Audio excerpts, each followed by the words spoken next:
Welcome to the Terrible Podcast with your hosts from SteelersDepot.com, where you can find all your latest and greatest Steelers news. It's Dave Bryan and Alex Kozora, always lit, talking Steelers. And now, here's Dave and Alex.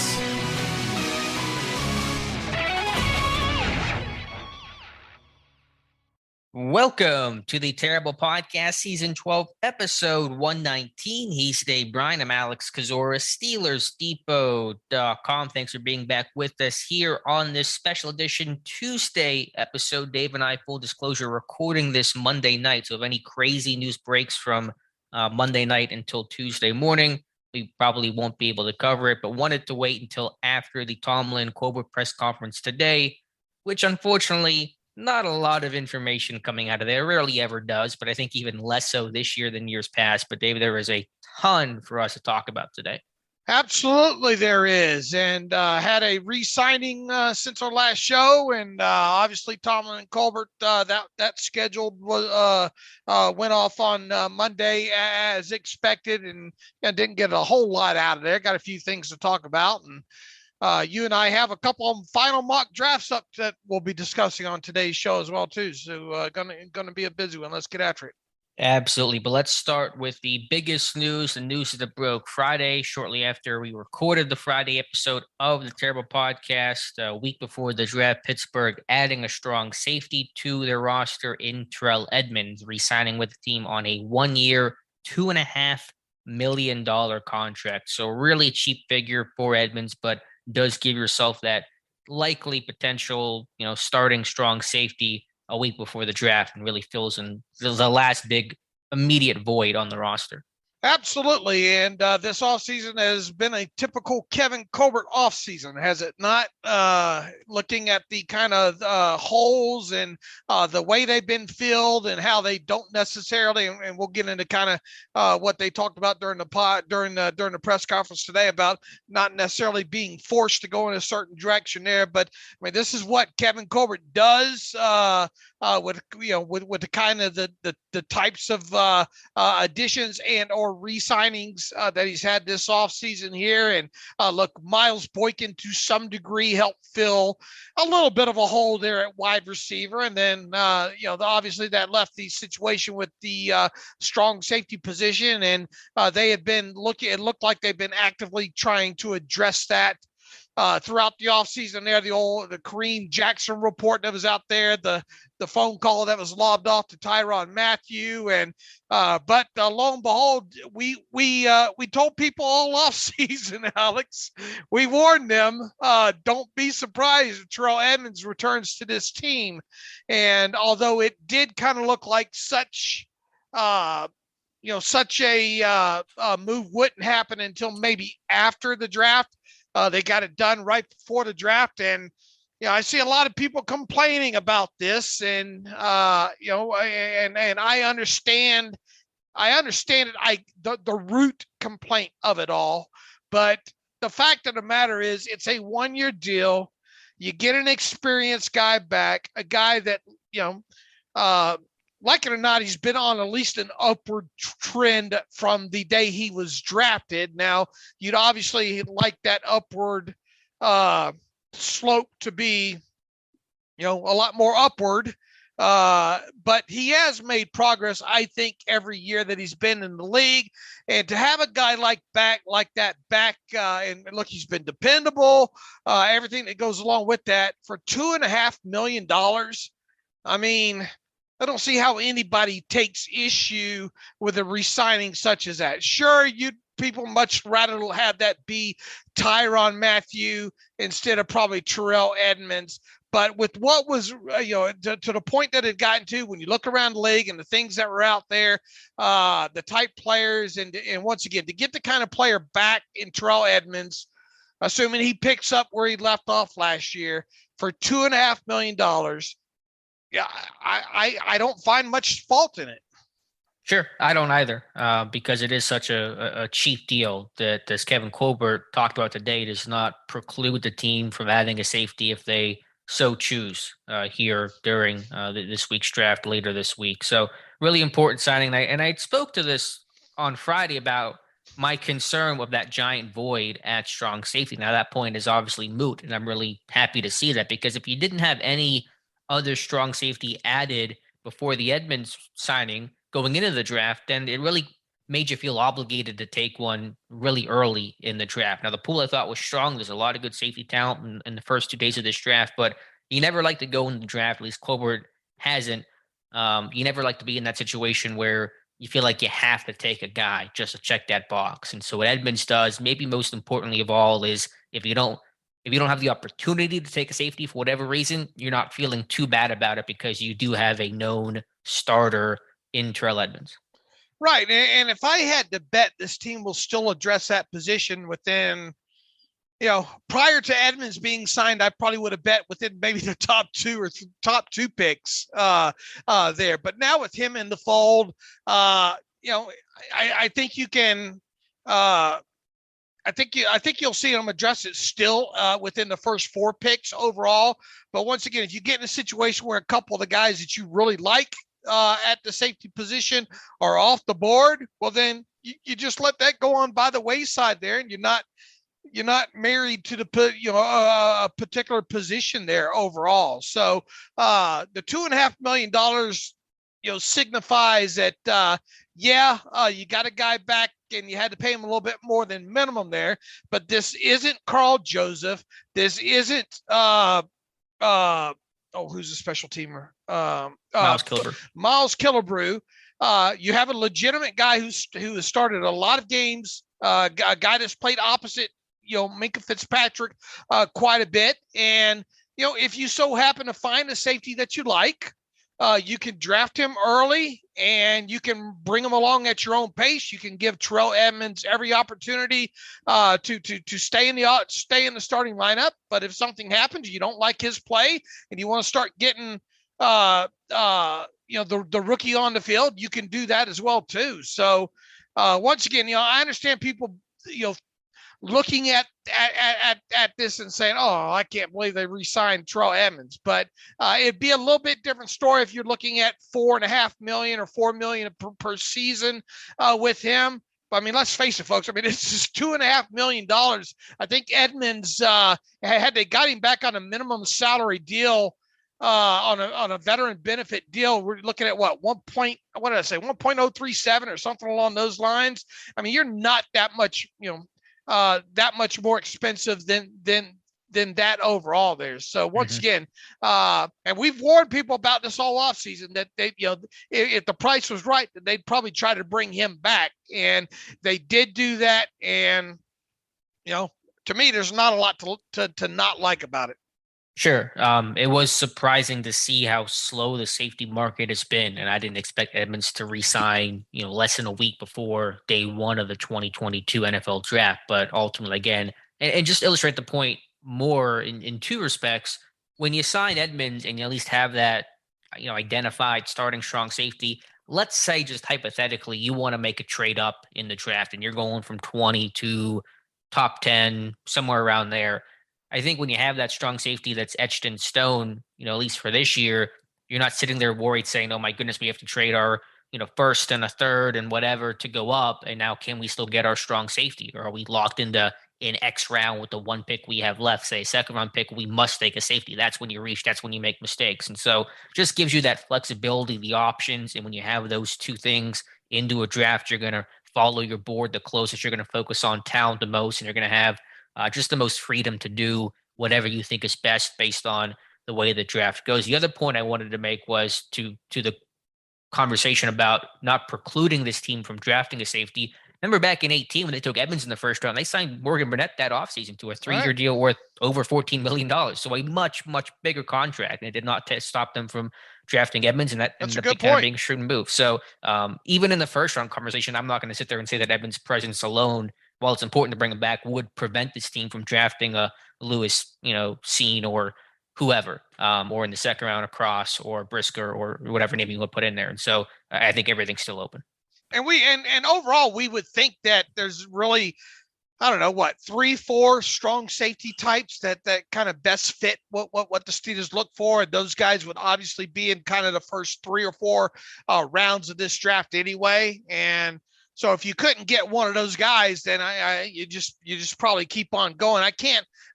I suppose you could dig deeper, but to me, if you don't get one of those top, I don't know, 3, 4, 5 strong safeties in this class, might as well just let it go, bring in a couple of undrafted free agents and kind of roll that way.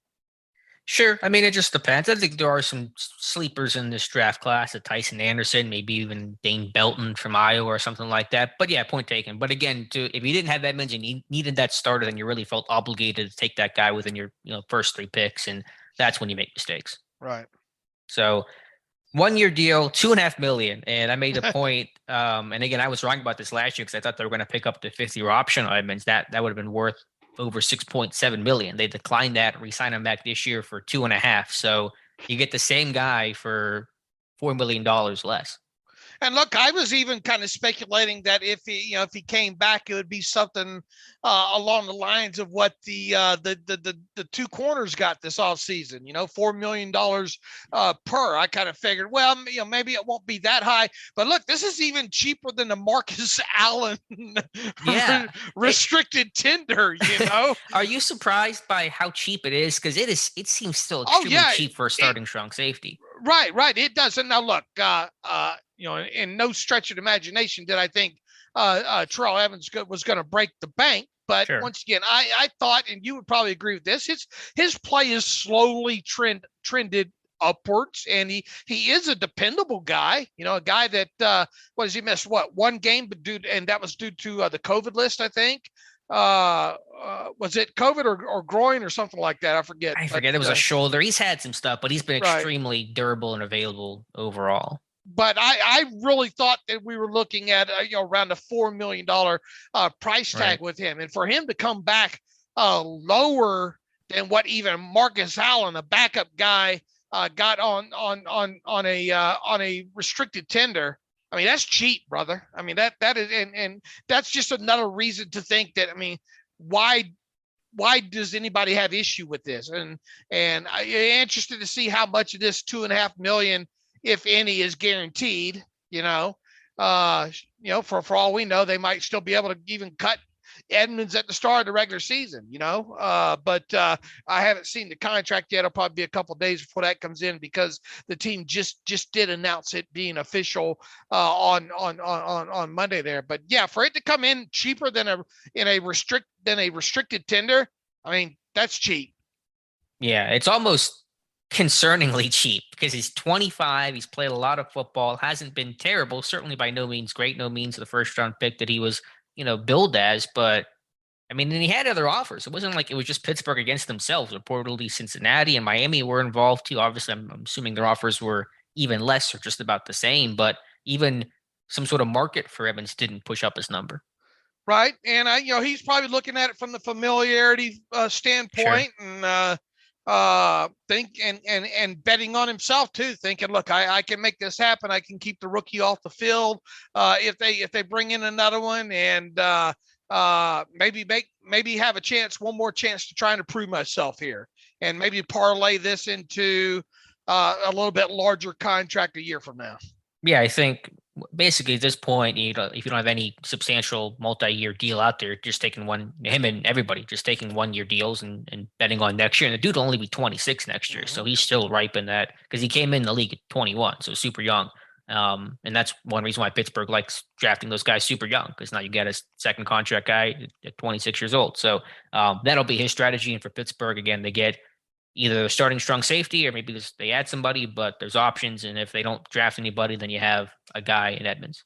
Look, it's a good problem to have if Edmunds makes himself some money in 2022, right?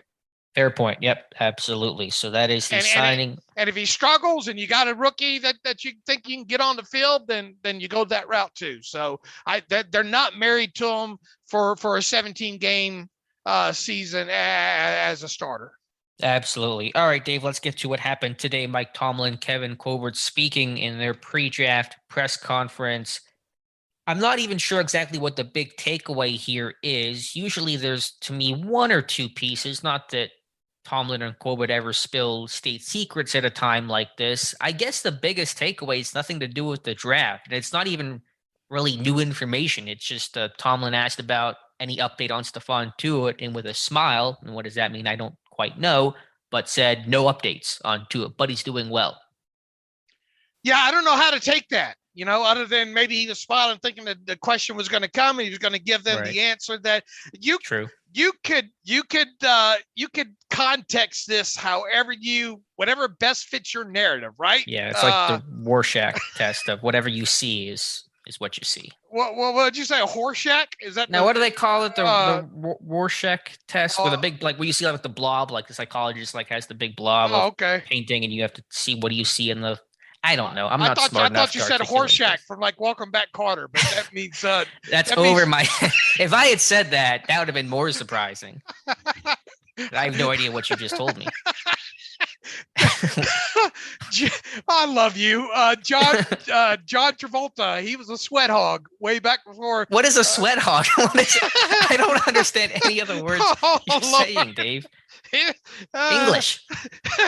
Probably sounds like I'm drinking, and I haven't done that in years. A Tomlin Colbert press conference will do that to a man sometimes.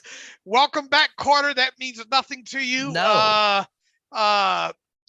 Way back in, I guess it was the 70s, 80s or so, there was a show called Welcome Back, Kotter, kind of an inner city high school, I guess, and teacher and students, and just all the shenanigans that go along.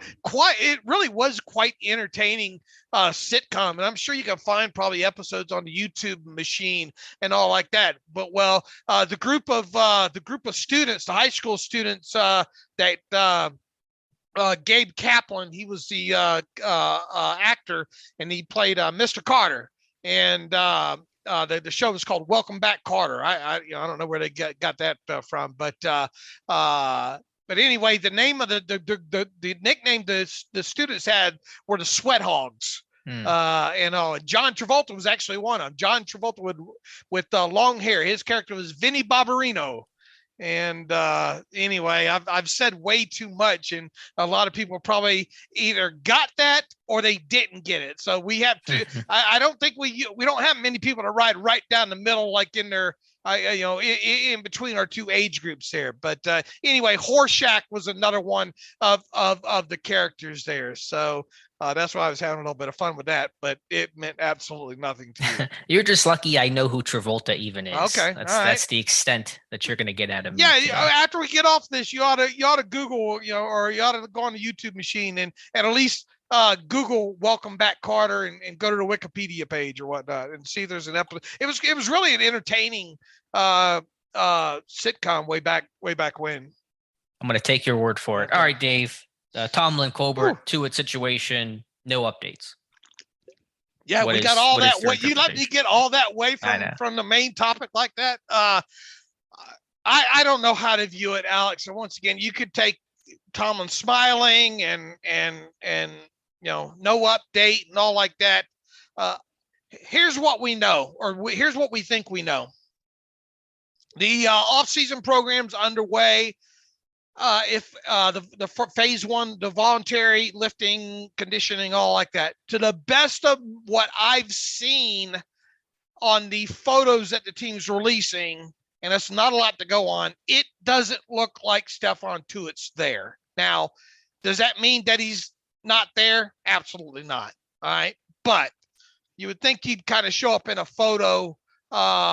But as we said, really on the other show, the real test here, I think, is when we get to the start of the OTA sessions here at the end of May to see if we can figure out whether or not Stephon Tuitt's there. And really, even the draft might dictate this as some as well too, because theoretically, if you look at the 74 players they have under contract right now, and you go down that list of defensive linemen, and if you include Stephon Tuitt in that group of defensive linemen, on paper, you would probably say, well, this team doesn't need a draft of defensive linemen.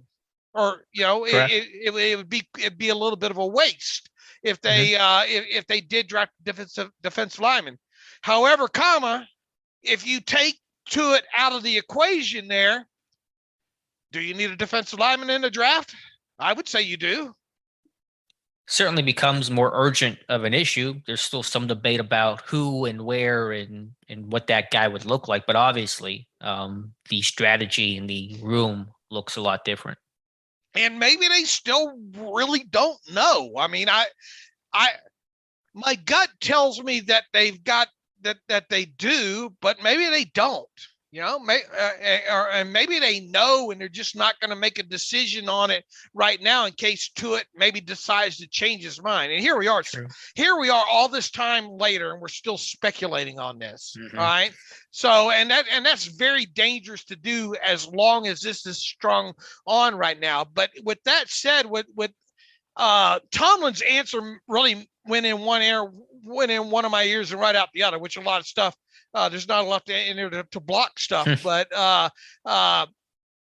don't give it much credence because it's hard to figure out the context that goes along with it, right? So I think the next line in the sand related to Tuitt is the draft. Now, if we get through the draft and they don't spend a draft pick on a defensive end type, one of those 6'4", 6'5", 3, borderline right around 300, long arms, a guy that looks like he's better suited to play 4 tech, 5 tech, and occasionally 3 tech, then maybe I'll feel a little bit more secure about Tuitt returning. But and if we get out of that and they do draft one of those defensive linemen, I think at that point you really got to wonder, well, maybe they do, because look, what does the team gain right this minute by showing their hands about Tuitt and or cutting them right this moment?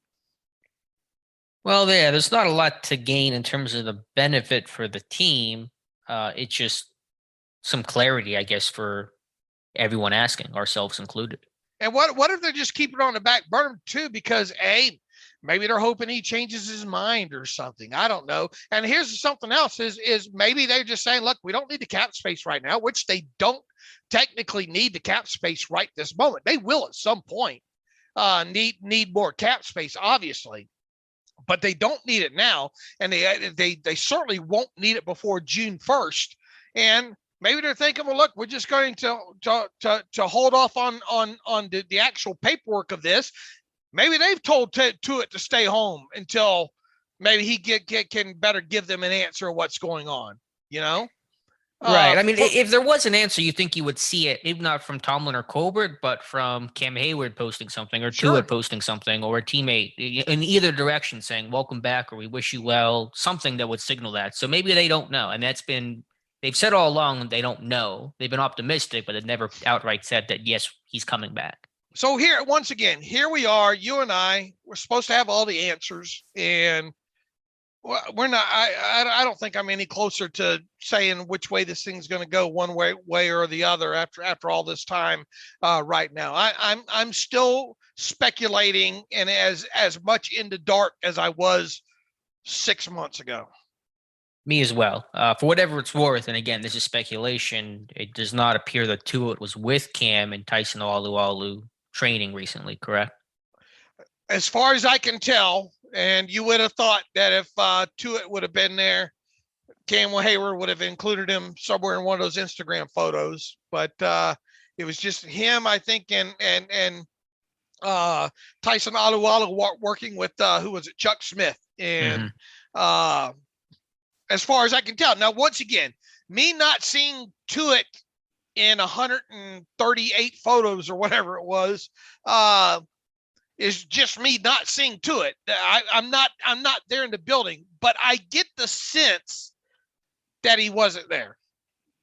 I do as well. And just to be clear, I'm not saying because Tuitt, if this is true, was not with Hayward and Alualu, doesn't mean that he's not returning, but I'm just trying to look at any available evidence out there right now. Bottom line is, Tomlin and Colbert have said they're optimistic, but eventually you have to be more than that. You have to be certain about whether or not he's returning. And before the draft, it puts you in that awkward spot if they do not know. And again, I respect Tuitt's decision either way. If he wants to come back, I welcome him with open arms, no hesitation personally. And if he wants to walk away, I wish him the best. I'll support him however I best can if I'm the team. But just not having that answer, just a matter of fact, it's inarguable. If they don't know, puts Pittsburgh in a difficult situation. Now, look, I'll tell you what my gut is telling me right now. My gut tells me that this isn't going to go the way folks want it to go, and that he's not going to play in 2022. That's just my gut from the fact that I know that he wasn't there at this, voluntary session. Personally, I would think if this guy's back in the fold, ready to go, that's step number one, is getting back in the conditioning program at the voluntary session, or at the very least hanging around with Cam Hayward and Tyson Alualu, working with Chuck Smith or something along those lines. Once again, we don't know for sure that wasn't the case, but if we're going to speculate about one, I'm going to speculate about the other. I hope I'm wrong, because nobody wants to see a 2020 version of Stephon Tuitt than me back with this team, but there's really been no sign yet that he's going to be back, other than Mike Tomlin saying, he's well, Yeah. I mean, they did say a month or two ago they were optimistic that he would return, and made some references to him being excited about returning, but obviously nothing was set in stone, and minds can change, and there is no definitive answer. So I think you put it best. The draft may give us a clue, and I think the actual start of the, granted voluntary, but essentially mandatory OTAs will tell us a real answer. Right. So that's, to me, the most important thing, the most relevant thing that Tomlin or Colbert said today, which tells you how overall uneventful it actually was. Because beyond that, we didn't even get the list of pro days Colbert and Tomlin were at, either a number or the school. Sometimes Colbert offers that, and nobody asked that. So I don't really know what the big takeaway is from the rest of their discussion, to be honest with you. Look, we already knew how they mock draft or how they don't mock draft. We've known that for years. They tell the same story there. We've heard the old, we are open to moving up and moving down and contacting every team and ahead of time and kind of get a sense of what they will or will not be willing to do. I tell you, really, the only other thing was kind of asked about Benny Snell and Anthony McFarland, and Tomlin in so many words saying, look, Benny is available and helps out on special teams, and McFarland not so much. So if anything, there was a small dig maybe at Anthony McFarland there, and he goes on to say, look, moving forward, both these guys will have to compete and earn a spot, whether it be against other players on the roster or some people that might not be on the roster right now. So can you take that as in the team is open to at least possibly adding a running back during the draft? Yeah, I think he can. I don't think they've X'd out running back position on their draft boards, even though we didn't find really any that I know of any evidence of Eddie Faulkner making the rounds or anything. But I think I think both of us would be surprised if we saw this team draft a running back with their first, 3 picks, along those lines. But anytime after that, it's possibly on the table for sure. This team loves drafting running backs, so it's certainly on the table without a clear, defined backup. Now, to me, I mean, Tomlin started his answer on Snell and McFarland by calling both capable young men, and their resumes speak for themselves. I'm not sure what piece of paper Tomlin's looking at. I think the resumes don't speak too highly of either guy as a runner. I think Snell has done an excellent job of carving out a niche on special teams, really embracing that role. I really applaud him for it. McFarland obviously is bright. His lights looking pretty dim right now. So I think this team should be in the market for a more defined backup running back. I think based on their size and the guys they look for, guys that make sense. Hassan Haskins from Michigan, Ty Davis-Price from LSU, Letty Brown from West Virginia. It's actually a pretty big running back class. It's a larger in terms of like the size of the players more than other classes. And so if they want somebody on day 3, there should be some options. All right. Well, we'll definitely see. I mean, I don't think you can completely rule it out. No. I get aggravated. This team hasn't shown me that really they can draft running backs forever and a day. And here we go again. Yeah, I mean, they have a very clear type of running back they look for, 5'10", 5'11", 220 plus. They don't really care about speed too much. And when they've tried to stray away from that with guys like McFarland and Dree Archer and Chris Randy, the scat back speed type, they've really failed. It's just they've not hit on those guys. And so I think they've kind of keep going back to the workhorse looking type of running backs. You know what I do? I'd bring about 4 or 5 of them that match your measurables and everything you look for. I bring those guys to camp and have at it, Right. Mike Tomlin also asked today, what do you look for in a quarterback? What's the number one trait? And Tomlin really didn't have an answer offhand, but then was kind of asked, give me a couple things you look for in the position. We know Kevin Colbert's talked about accuracy being at the top of his list. Here was Colbert's answer on some of the things he looks for when it comes to the position. Quote, I think that is the ultimate competitor's position. And so those that run to and not from competition, those that embrace competition and the intensity of it and the anxiety that may be associated with it, I think they have a leg up. And so the intangibles, the toughness, the leadership qualities that obviously he got to see with Ben for so many years. So we learned something there. The bad news is doesn't really rule out any of the 5 quarterbacks they could potentially take in this draft. Yeah, just vague enough. Thanks for the vagueness. It also said that, look, they saw some of these guys, 2, 3, and as many as 7 times. What was the exact quote on that and in reference to? I don't have it in front of me. I assume that was just asked about their very thorough search of quarterbacks. Right. I'm trying to pull up let me pull up the transcript real quick and see here. There was, and we'll finish the thought, but there was one other thing that Tomlin said I thought was semi-interesting, but find the quote you're looking for and we'll continue, that conversation. All right. I'm going to have to search this file here. So give me a moment here. So, yeah, I do want to at least mention Tomlin was talking about how much effort they put into the quarterback search. And at one point he did say, this hasn't been like a regular process. And if I can find maybe the quote here, I will. All right, here's one. He was asked, every first round pick carries pressure that comes with it. Quarterback, far greater degree, blah, blah, blah. And you have a guy in your building now who was the number 2 overall pick and didn't work out in his first spot for whatever reason. When you're evaluating quarterbacks, how much of a sense do you really get whether they can handle that added layer of pressure? And do you have to maybe just trust your gut when you're looking at guys in that position? And Kevin Colbert said, man, it's comprehensive. He says, I mean, myself and the scouts, we got to see all of these quarterbacks live. And that's the word I was looking for, live, at least 2, sometimes 3, sometimes 7 times. We've seen them live. So you try to judge that based on how they appear in a game, in a stadium, on the sidelines, talking to their teammates, talking to their coaches. We follow that up with those individual interviews, and coach and his staff will ask them certain questions, and I'll let coach address that as to how, blah, blah, blah. You're coming from a small media market. Pittsburgh is a small town, but this is a big football environment, blah, blah. How do you anticipate this? Some of these guys have never been this far east. That was kind of enlightening. But then he turns it over to Tomlin there. But I think the key takeaway was, and we talked about several times, well, man, it sure seems like Sam Howell was the guy that they went and saw quite a bit. Now, obviously, Kenny Pickett right outside your, looking out my back door, the little CCR. I don't know, actually. No. You don't know that? Little Not CCR? Okay. Mm-hmm. Little Creedence Clearwater Revival for you there.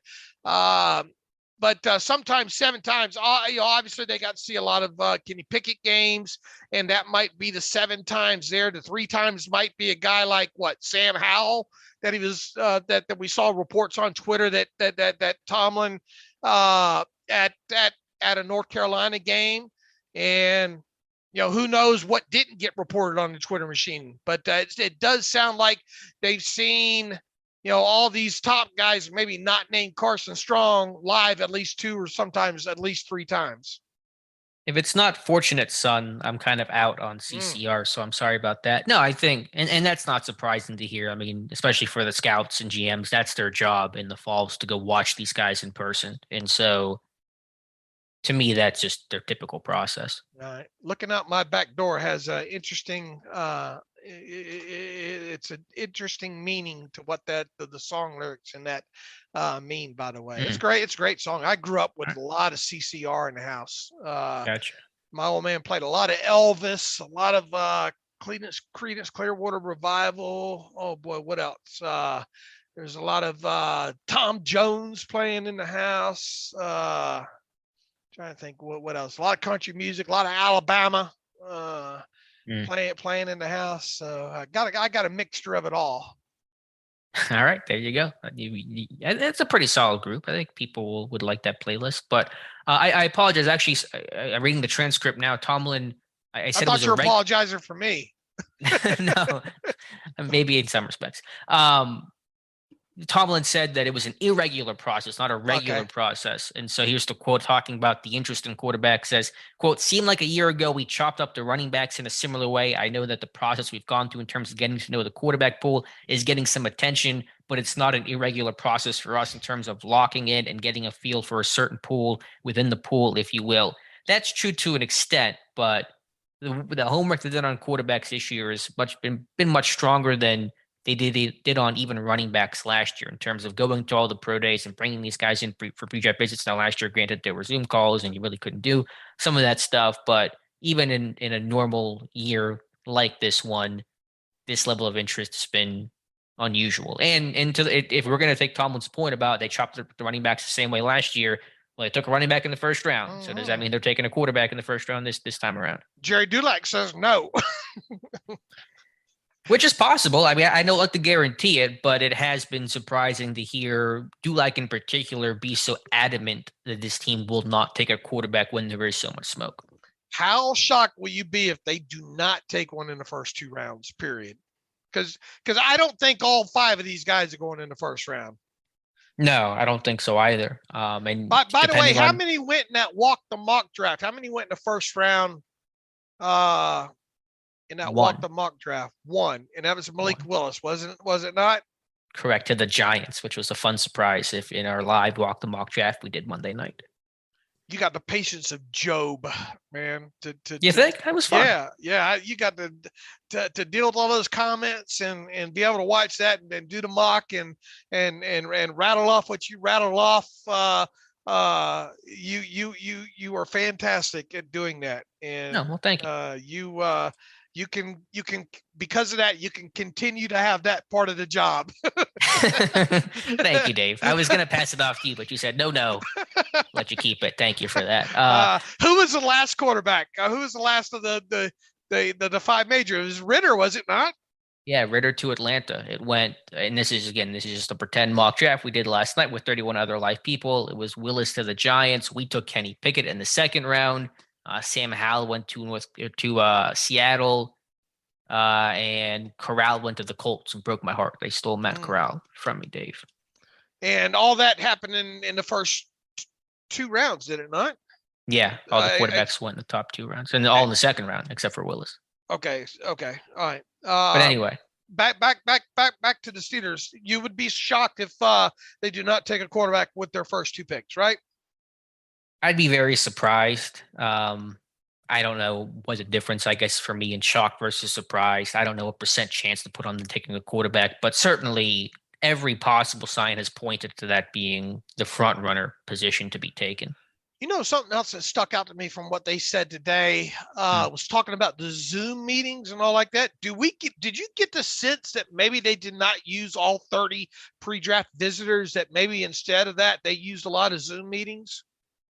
Well, Tomlin seemed to almost say as much. He said, quote, just because you have 30 visits, in-person visits, you don't necessarily have to utilize them. So that's kind of the evolution from a mentality standpoint that we've gone through based on what's transpired. So seemed to hint as much. Now, did they only do the 15 or 16 we know about? I'm guessing they did some more in-person ones, but well, we know Sky Moore was on 93.7, but he said he came in. All right. Oh, he did. Yeah, but that was a local visit. So okay, because he's from New Ken. Okay. Right. but he did say that he came by and sat with Tomlin and chopped it up with him and all like that. So Gotcha. that interview happened today on 93.7 The Fan. So, but once again, that how could you not bring a guy like that? Hey, why don't you swing by and short trip if he's back home, and see me if he's back home. But he also did say that he had like 5 or 6 other visits in total. It doesn't sound like he was as in high of demand as you maybe think he might have been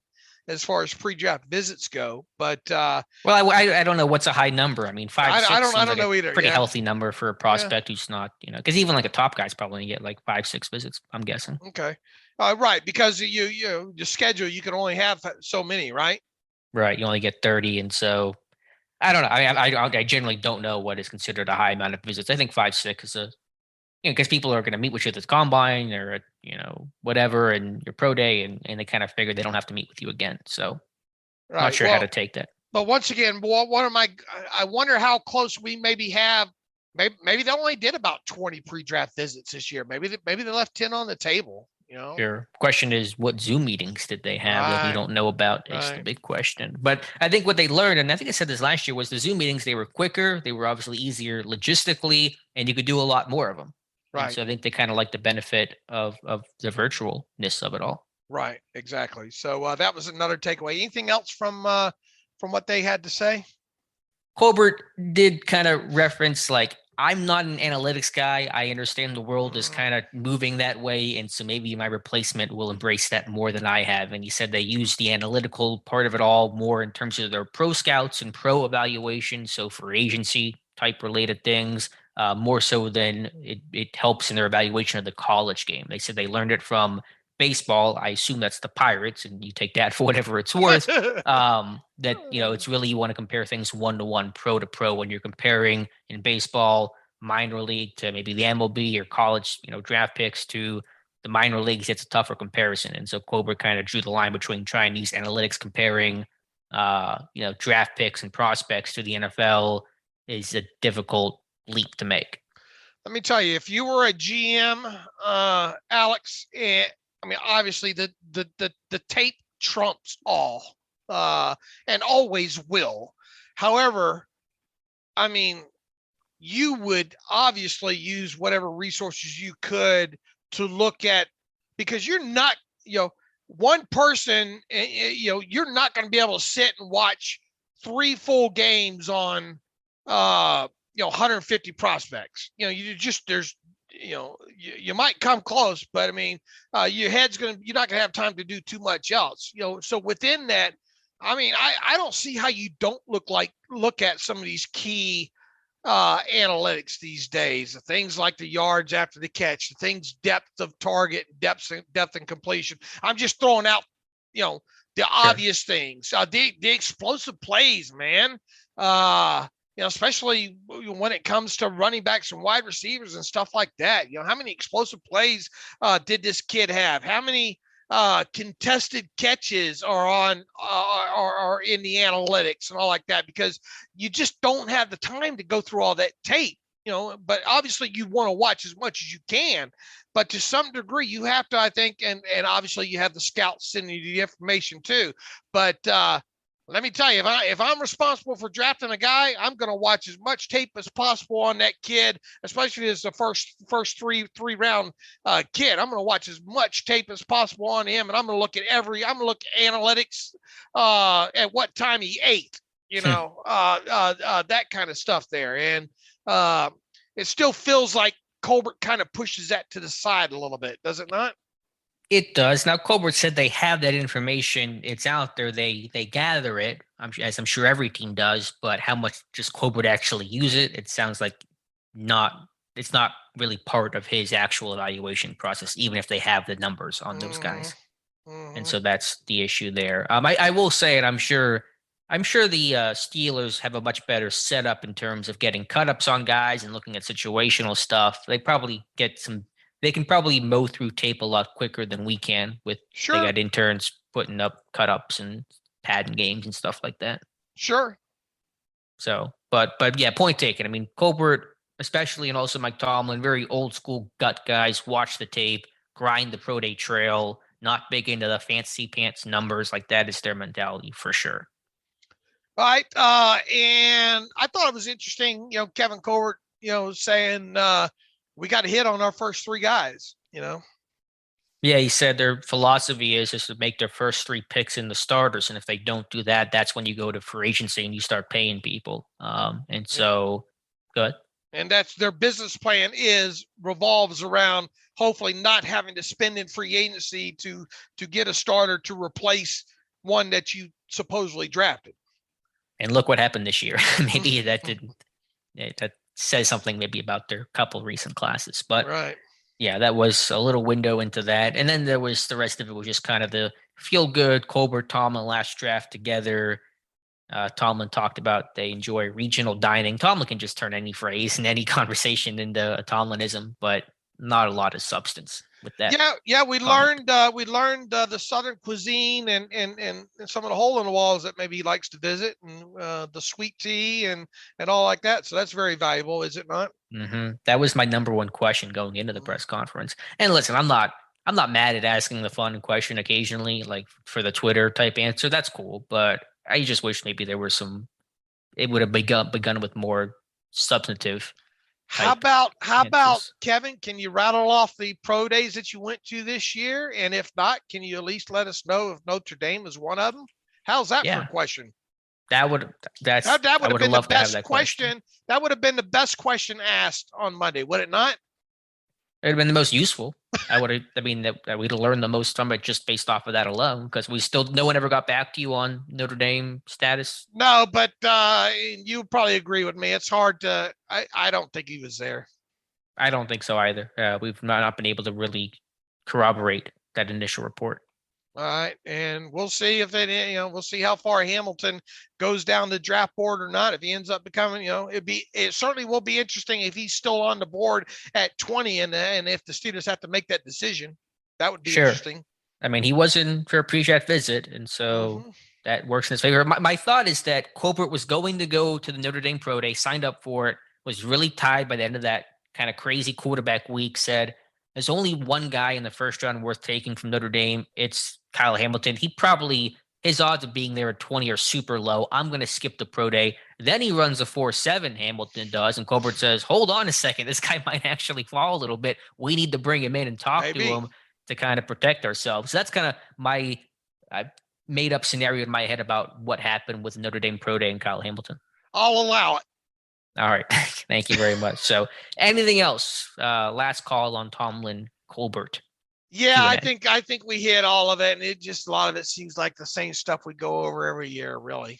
It is. And again, I understand these guys are not telling you really much of anything. That's by design. So there aren't a lot of questions you could ask that would give you great answers, but it felt like maybe there were a couple that could have been asked that were not. All right, and Nate, rattle off the pro days that Kevin Colbert was at this year.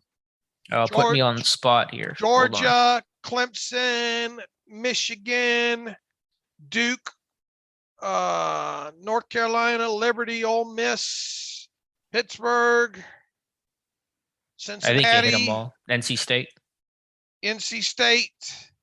That's 10, right? Wasn't that the question, 10 or 11? No, it was 12 or 13. Duke? Let me hit Duke. Okay, I'm going off my pro day tracker here. Georgia, Clemson, Michigan, Pittsburgh, Liberty, Ole Miss, Cincinnati. No, maybe not. Probably not Notre Dame. North Carolina, Duke, NC State, Alabama. LSU. LSU. Yeah. Okay. Those were the last two, Bama and LSU. So those were we have them down at 12 then, excluding Notre Dame. All right, that sounds right. Yeah. All right, Dave, Monday, big day for the site. You and I putting up our final Steelers mock drafts, and I'll give you the golf clap. They like yours more. They are throwing tomatoes at mine. I'm ducking and covering, and you're getting the flowers. So good job. What do I win? Nothing. Nothing at all. Which is good because I don't want to lose. But let's go through them here. I'll go through mine first, and then we'll go through yours. And I already have regrets about mine, but it's out there. I have regrets when mine before I even pushed the send button. That's why I wanted to get mine up tonight, so I would stop trying to change it. Yeah. Anyway, so I'll go. We both have quarterbacks in the first round, different names here. Do you want to go through mine entirely, or they're like alternate? draft picks. Let's go to each of our picks round by round there. All right, so I'll start with mine. And I have quarterback here. I have Desmond Ridder from Cincinnati, the same guy as my last mock draft. I really didn't know which way to go. I don't feel incredibly strongly about any one quarterback. I think all 5 could be options. I almost want Kenny Pickett, but I was kind of thinking, I still think he goes before 20. Basically, the way I say it is that if Malik Willis drops a little bit, I think Pittsburgh will aggressively try to trade up for him, the way that I framed it in 2019 with Devin Bush, which ultimately, of course, happened. But settle with Ridder. I think they're going to love the intangibles that Tomlin talked about today, the maturity, the leadership, some of the pro reads that he made, making him a cleaner projection than, say, maybe a Malik Willis or a Sam Howell or a Matt Corral, and just kind of what he did for that program. I think is something from that kind of old school Tate mentality and just kind of that gut thing, I think will endear itself to Tomlin and Kevin Colbert. I mean, realistically, we could have put one of 5 quarterbacks in here and probably made a pretty good argument of why we put the quarterback in there and gone about our business. Because I think we're that sure that one of those 5 will be in there.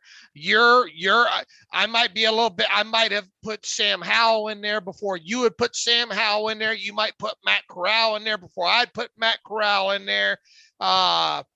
We both had Desmond Ridder is I think the bottom of our 5, but that's just our rankings, which really in the long and short of it, it means nothing. And it's more of what we did to work with the tape this year.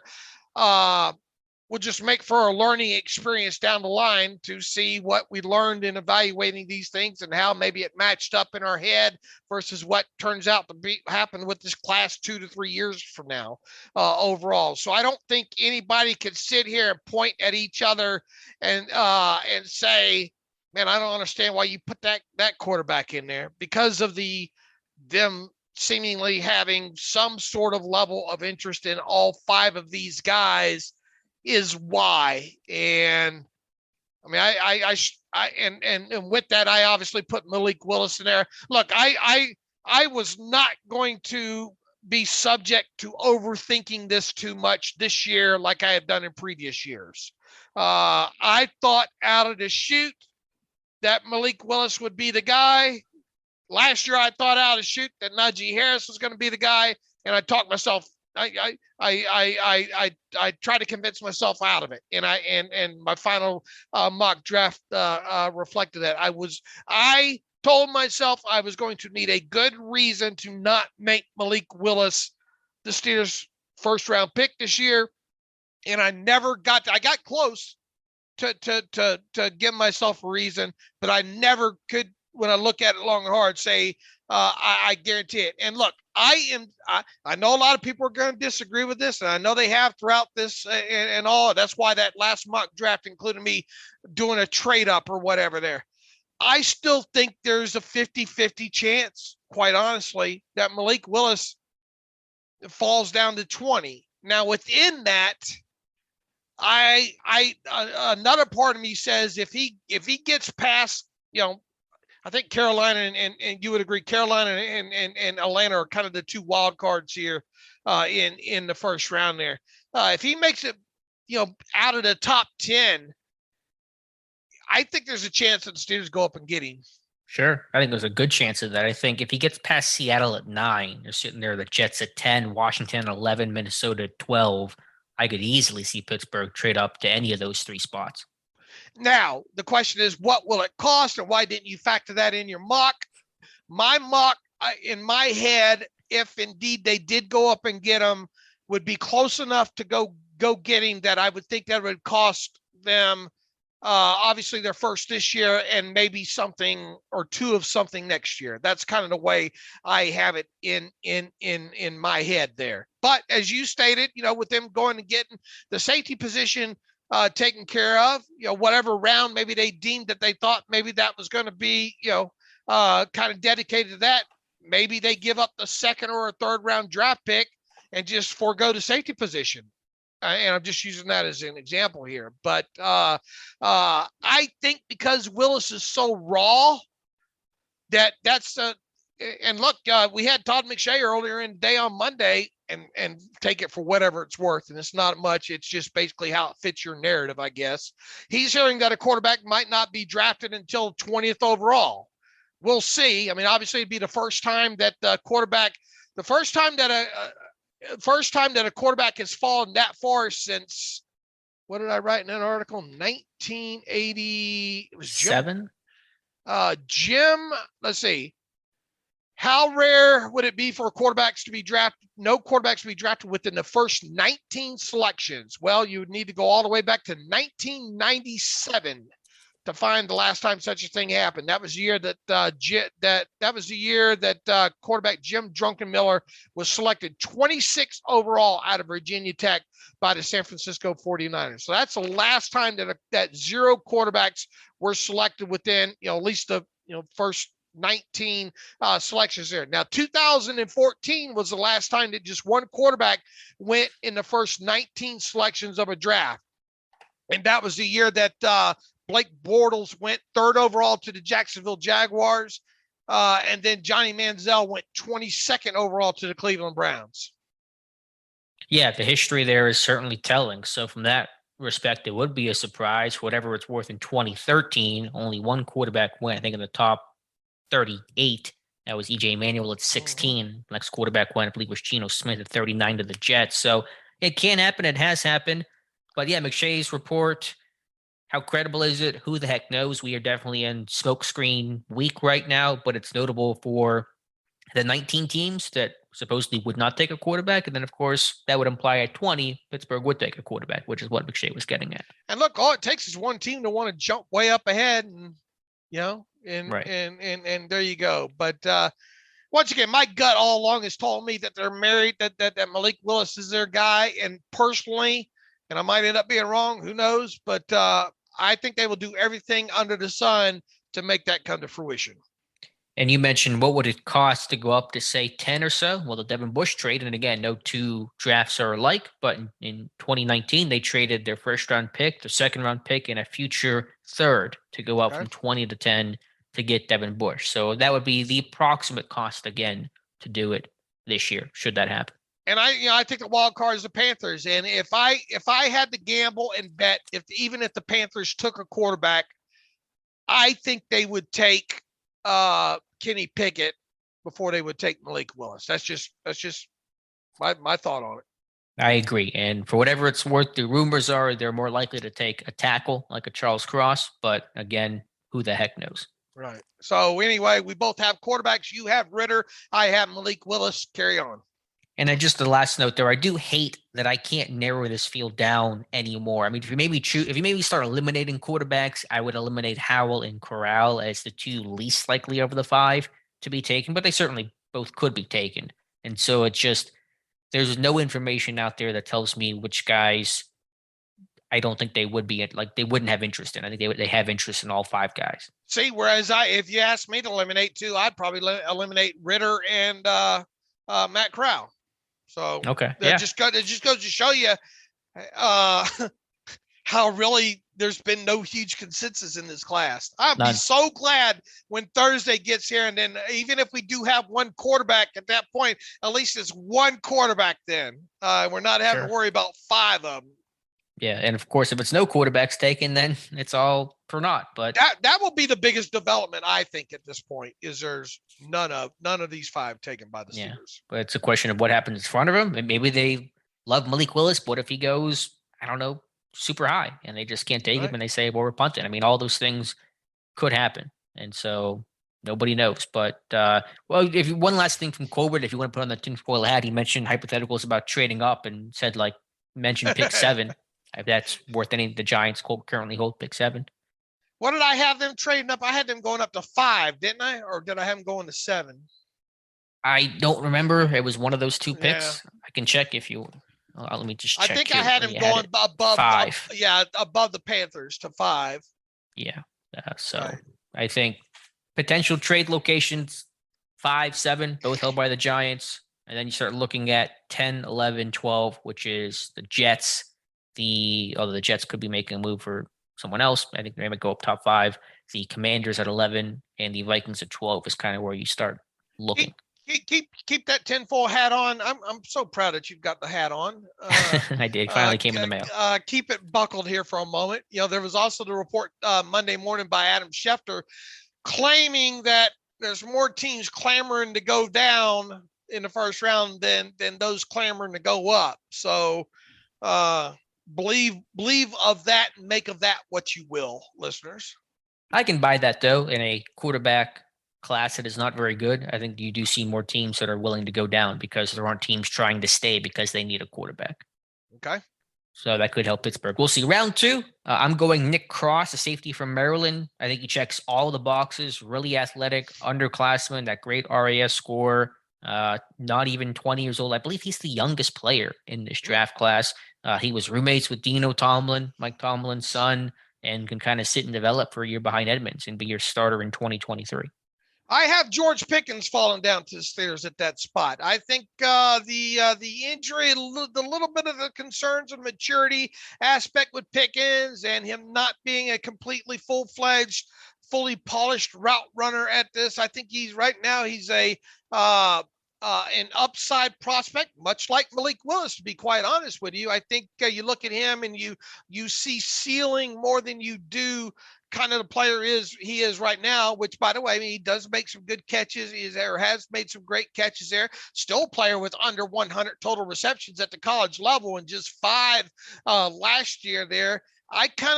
All that mixed together kind of makes me wonder, and that along with this class being a good, strong, sturdy wide receiver class kind of makes me think Pickens will has a chance of being on the board for the Steelers at 52nd overall. He could. I was going to ask you about, there are some of the, and again, we're in smokescreen season, but any concerns about the reports about lack of maturity and some attitude type stuff? Do you want another one of those in the Steelers room? I would believe some of that, but I mean, how many wide receivers come out of college crystal clean, not named Larry Fitzgerald? Fair point. Good point. Look, you go back several years ago, Martavis Bryant, and obviously those are the kind of things that drove him down to the pick where he was at, and even guys like Mike Wallace, seemingly a lot more polished, end up being third round guys. Now, obviously, everything's comparative to the draft class. And look, here's the biggest takeaway that people will have with my mock draft, and they won't be there. Oh, that looks good on paper, Dave, but neither one of those guys, Malik Willis won't be there, and George Pickens won't be there. Okay, maybe they won't. But I personally, looking at the boards and looking at things and character and all, I like the chances. Yeah, I mean, and again, they were at his pro day. They personally worked him out. He's really athletic. There's upside there.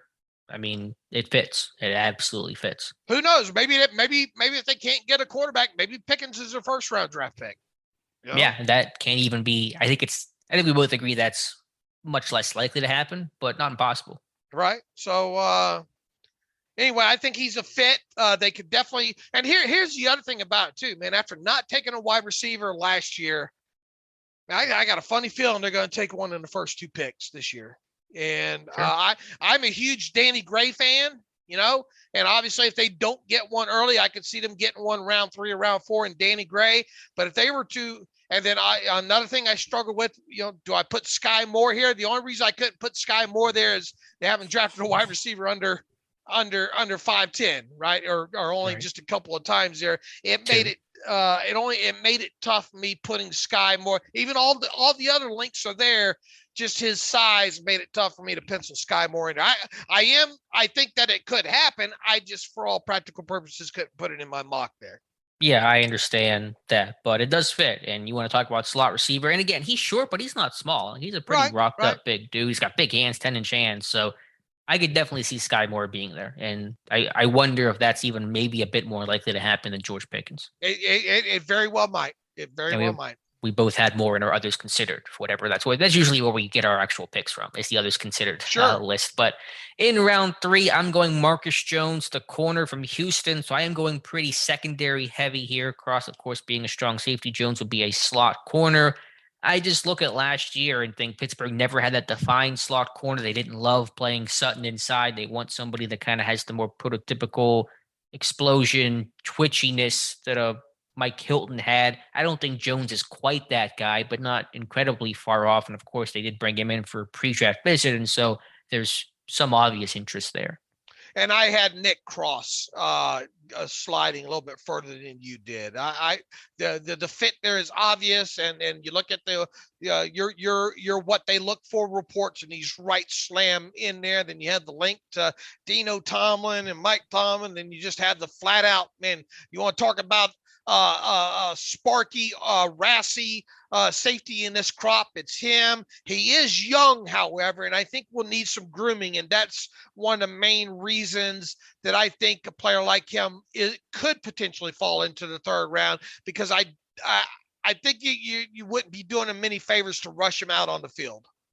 I agree. I think third round is where most people expect him to go. I always go with draft the athletic safety around higher than I think he'll go, because that's what seems to be what Pittsburgh likes to do. Edmunds, of course, viewed as a second-ish round pick and goes in the first. So that's why I went Cross in the second, but we both have him on day 2. And Marcus Jones, obviously, is the one that was dealing with the shoulder injuries, and heavy hitter, right? A little bit undersized, heavy hitter, can obviously play in the slot, for this defense, and would be a fit. And they brought him in for a visit. Right. And I understand it's a pretty crowded secondary right now, but it might be less so next year when Sutton's going to be a free agent. Edmunds, of course, will be a free agent on the 1-year deal. And so it's not just about drafting for what the current needs are, but future needs. And of course, 1 or 2 injuries, as this team has gone through the last couple of years at the position in the secondary, can really stress your depth. And Pittsburgh felt that abundantly so in 2021. Right.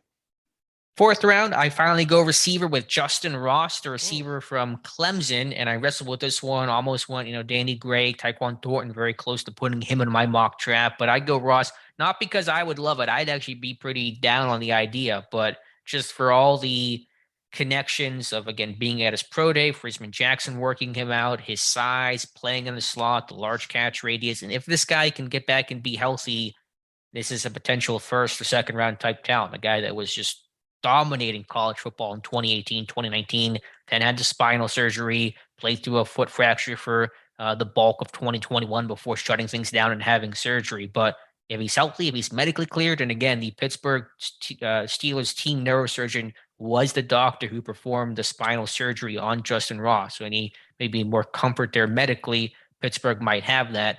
All that together, plus what he did in bowl games, that's very important to Frisman Jackson. He said in the past, made me go Justin Ross. Right. And look, if people haven't figured it out listening by now, we're all about dot connecting. We're all about historical trends, dot connecting, Senior Bowl, or not just Senior Bowl, all-star games, visits, production, coaches at pro days. We very much try to hedge our bets with these things. I mean, these aren't just, I don't consider these just blind dart throws. And I did the other night finally get around to, and you wrote about this obviously about a week and a half ago, I think, the whole Justin Ross thing. I went and read the complete story on him and got a lot more of the backstory related to him. And obviously there are strong links to the organization with the doctor that did Shazier's work. And as you've said, if there's anybody that knows the medical on this guy, it's him. And, it's the Steelers when it comes to a guy like him. So, might you be able to get him even around later? I don't know. But I mean, if you like the guy, and obviously Frisman being at the Clemson Pro Day, it's easy to connect the dots with him. And look, when healthy, he made quite a few big time catches, a good contortion of his body. And the thing is, and maybe he hasn't had enough time with the injuries that he's had to put up those sparky, rassy type numbers during the pro day and all. Yeah, or even just to train. I mean, this guy had surgery, I think, late November, early December. I don't know what the exact timetable on that was, but I just watched a handful of clips from him kind of comparing, contrasting 2018, 2019 versus 2021. And the difference is night and day, how much more of a fluid and better mover he was before the injuries compared to where he's at now. And again, the injuries are scary and cannot be ignored. But if he does get back healthy and, gets away from that foot issue, because he played this year hurt, then you're going to have a really good talent. And Dabo Swinney loves this kid, praised his toughness, praised him as a person overall. And we know that Swinney and Colbert and Tomlin, Clemson and Pittsburgh have really close relationships and working ties. And so I'm betting Dabo's put in a good word about Justin Ross. Boy, in the fourth round, I struggled trying to find the perfect pick to Doesn't put exist. in here. Yeah. I knew I wanted an outside linebacker here. If I tried to throw, and obviously I'm a D'Angelo Malone fan, I think that at some point during this draft, it would not surprise me if the Steelers drafted him. However, I kind of feel I would have got too much pushback because I think in my first mock I had D'Angelo like 6th round or something, and I think that was before the pro day and all like that. So I think if I would have only moved D'Angelo Malone up to the 4th round, I would have got too much pushback. I tried to put in the Penn State off the ball linebacker, but the deeper you get into his tape, there's still a projection aspect versus production. Jesse Lakita there. So I was close to making that the call. Tyreek Smith out of Ohio State, I really came close to making that the pick. And I said, look, what am I looking for here? I'm looking for a sparky guy. I'm looking for a guy with production, and I'm looking at, if indeed not an underclassman, I got to have a kid that was either at the Senior Bowl or the Shrine Bowl. And I settled on Jeffrey Gunter out of Coastal Carolina, one of our fusion boys, one of our touching hands. Still cracks me up. Touching me. That's the first thing I thought of when you said that the other day. I thought you were doing like a Sweet Caroline. Thing. Yeah. Sweet Coastal Carolina. Played at every wedding in America. Jeffrey Gunter. I don't think I'm going to get too much pushback from you on this one. Shrine Bowl participant, real rassy player, a guy that even held his own at Shrine Bowl. Look, there was another player the Steelers outside linebacker that the Steelers had. They got him out of the Shrine Bowl as well too, and that's Alex Highsmith, sort of a smaller school kind of kid as well too. So look, if they make it this far, and guys like Malone and name some more people for Nick Benito and some of these other Drake Jackson, I think is an interesting name. Drake Jackson and some of these 3rd, 4th round guys are off the board there. I don't think they're going to ignore Jeffrey Gunter. I bet they know at least a little about him. Once again, if I was going to go with a senior here, or a non-underclassman, he had to be rassy. He had to have production. And he had to be an all-star game kid, and this fits.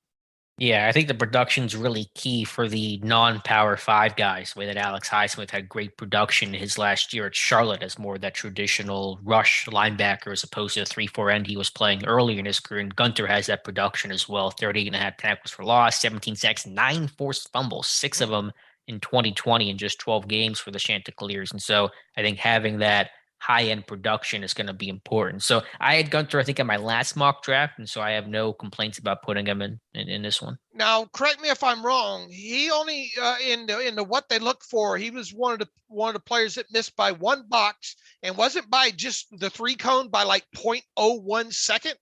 I believe you're right. Let me double check here, but yeah, he was very close in terms of checking all those boxes. Let me just...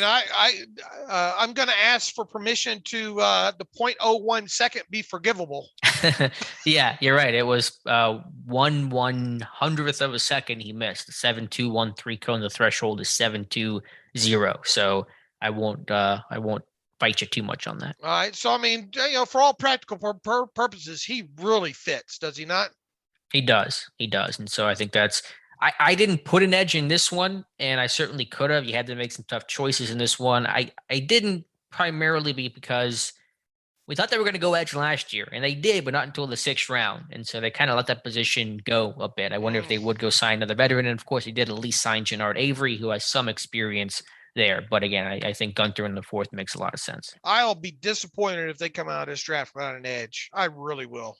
Fair point. Let's go to the 6th round now, and I just exited out of my own mock drafts. Let me pull up my 6th round here. I have Eric Johnson, the defensive lineman from Missouri State. Don't go small school too often, although when they've gone small school, it's often been along the D-line. Nick Williams from Sanford, Javon Harvey from South Carolina State.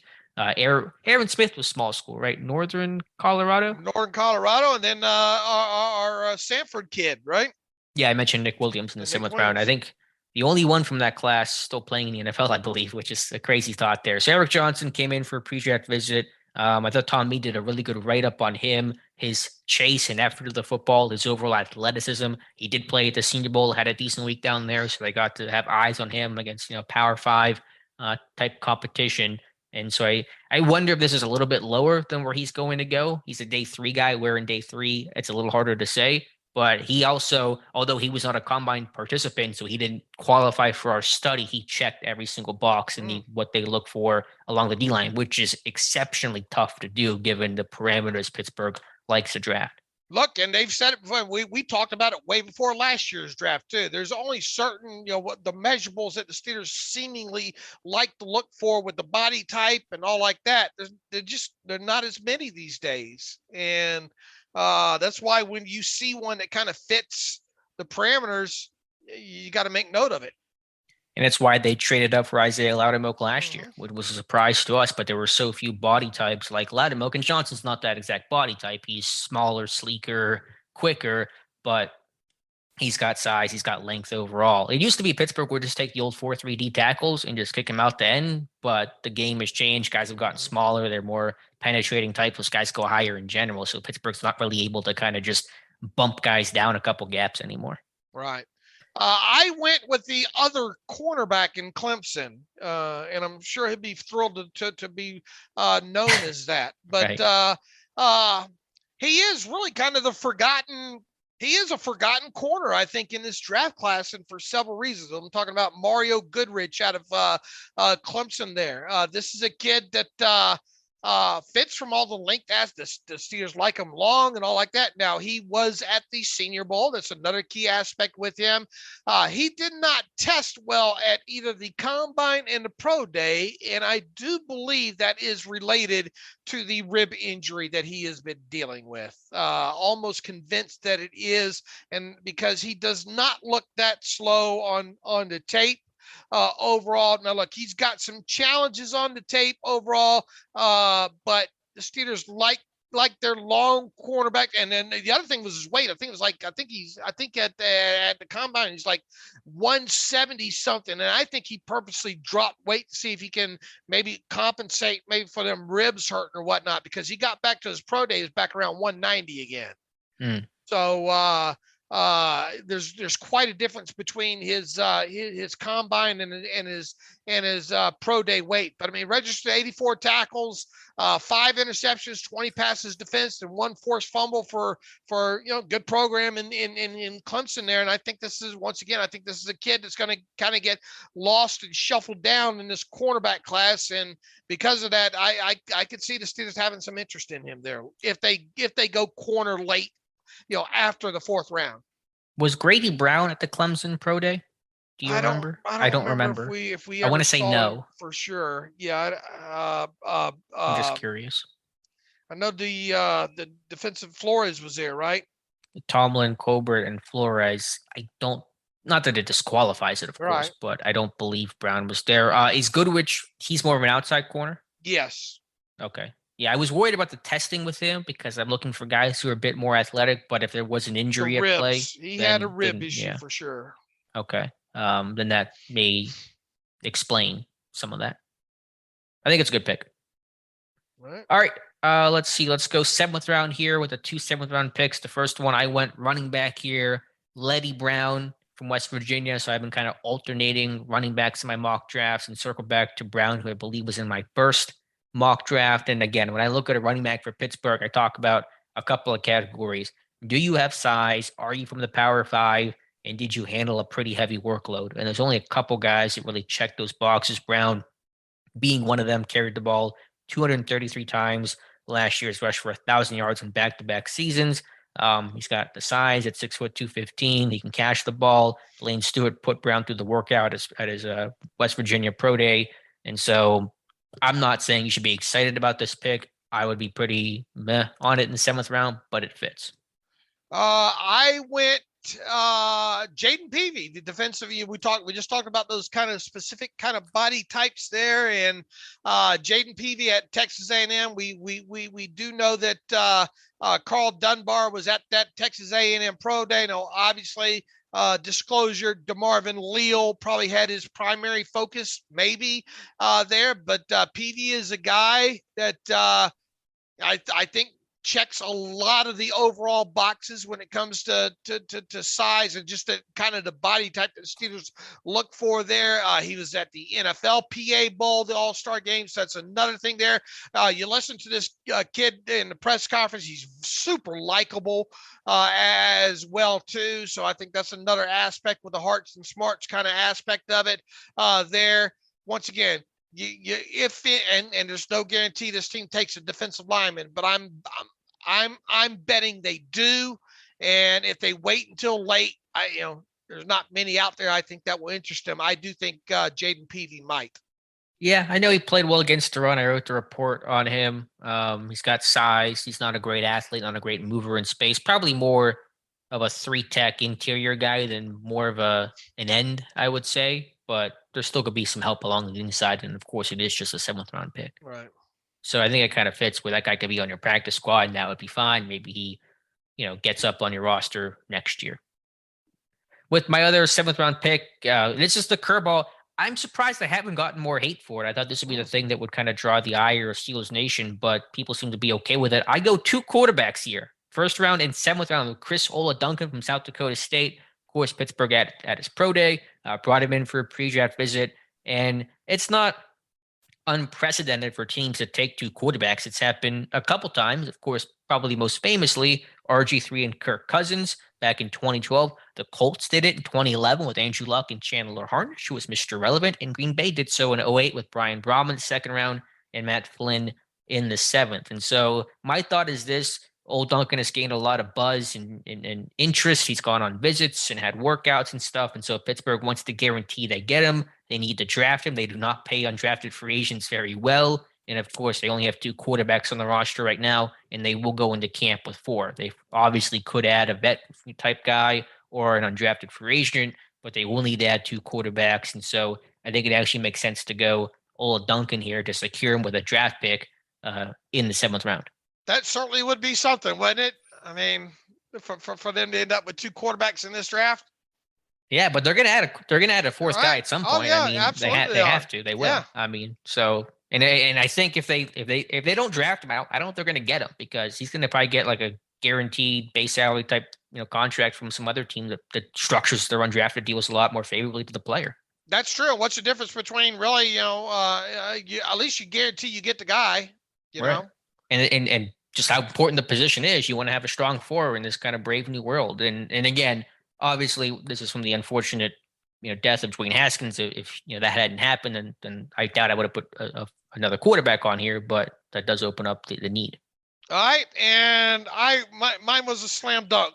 There was no way he's going to keep Connor Hayward out of my mock draft. There, it just another similar to the reason as you gave for Ola Duncan there.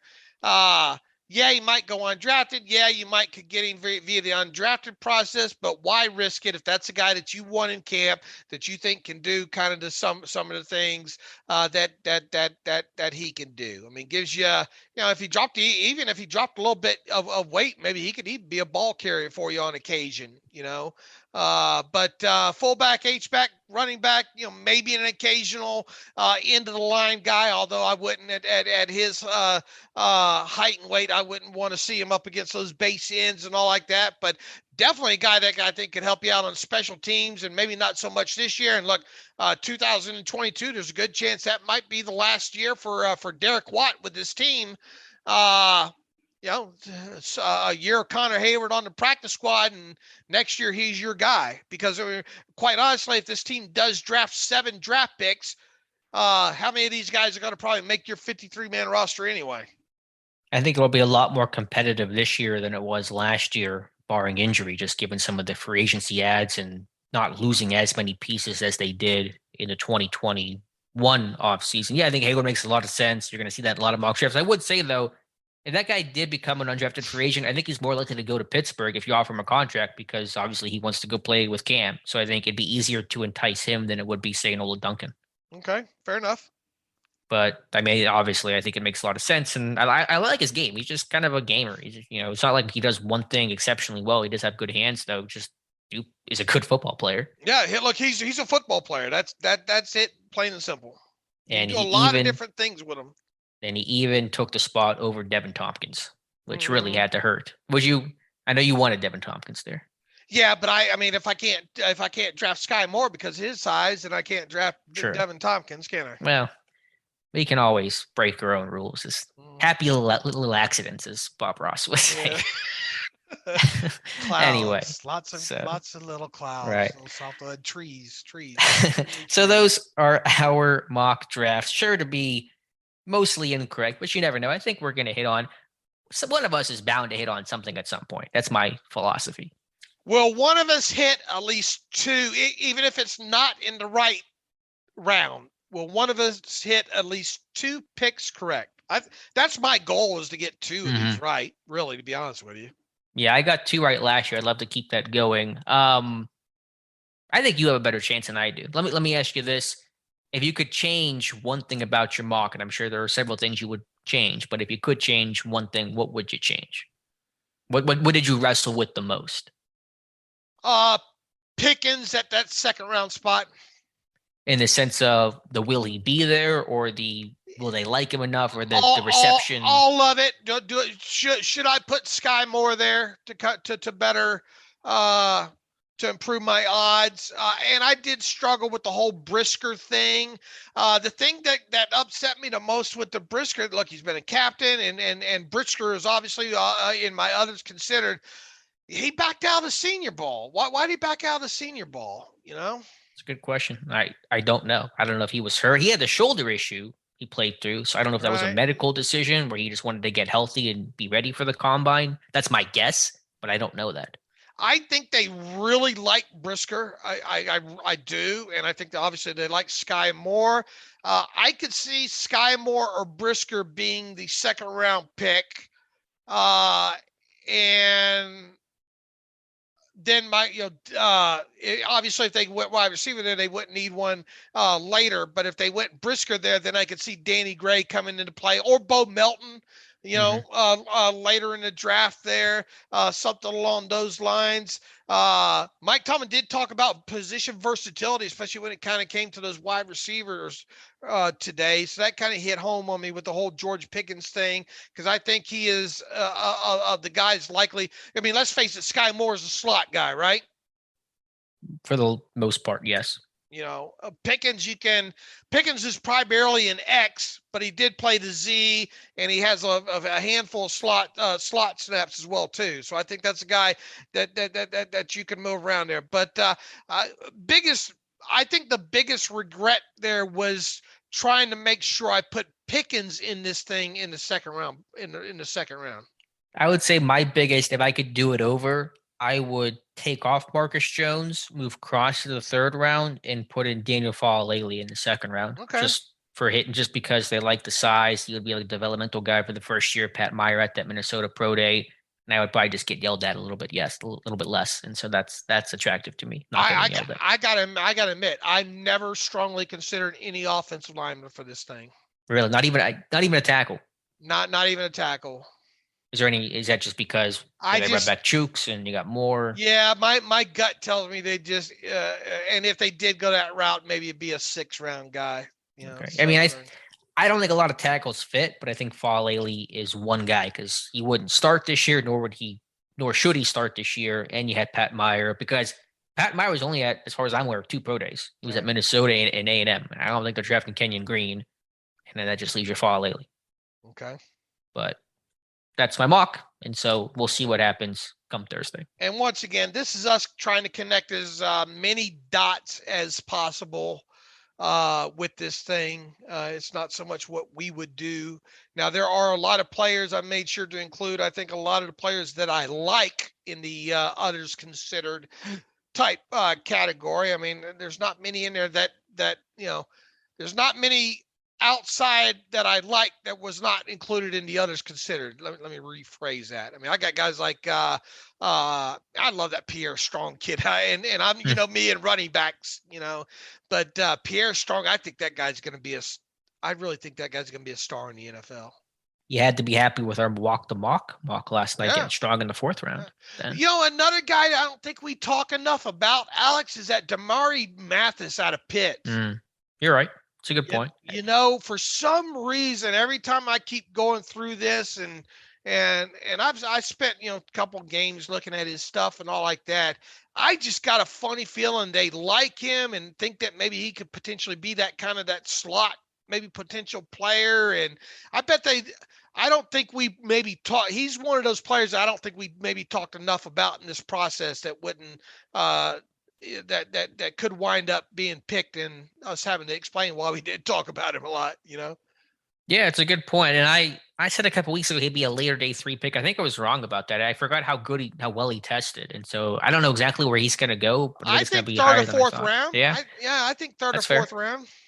Yeah, it's a good point. I mean, it's kind of the Marcus Jones thing, but I think Mathis is bigger and a bigger hitter. And so I think that would make sense. Let me ask you this. From a would you like it standpoint, if the draft went the exact way your mock draft went, would you be happy with that draft class?